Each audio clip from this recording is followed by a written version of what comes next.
इतना अच्छा सबा ने प्लेटफॉर्म दिया हुआ है ये, लाइक वाकई में इसमें आके इतनी खुशी होती है। आज थोड़ी सी कमिटमेंट भी थी, थोड़ा लेट भी हो गया, लेकिन ये कि था कि नहीं जाना है, तो इसको मिस नहीं करना है। और इतना अच्छा लगता है आप सब लोगों से मिलके यहाँ पे, इतना अच्छा ये गेट टुगेदर हो जाता है, जिसके जो भी इनर फियर्स हैं वो सब आके यहाँ पे स्पेल आउट कर देते हैं। और ये इससे अच्छा कोई प्लेटफॉर्म नहीं हो सकता। मैं ज़्यादा नहीं, बिल्कुल एक थोड़ा सा पढ़ूंगी। ये किसी, मुझे नहीं पता किसने लिखा है, बट किसी ने शेयर किया था, मुझे बहुत अच्छा लगा था।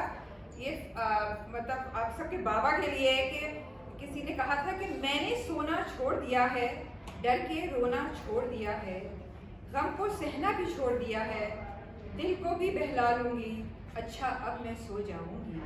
ख्वाब में मिलने आइएगा, आकर फिर ना जाइएगा, ख्वाब में जब भी आएंगे गले से मुझको लगाएंगे, मेरा ख्वाब जब जब है टूटा, बाबा मेरे प्यारे बाबा, आपको मैंने ना फिर पाया, अब आंखें ना फिर खोलने दूंगी, अपने ख्वाब टूटने ना दूंगी, आप जब भी मिलने आएंगे मैं आपका हाथ थाम लूंगी, जो जिद हो रोशनी को मेरी आंखों से, तो अंधेरे मुकद्दर बना लूंगी, बाबा मेरे प्यारे बाबा।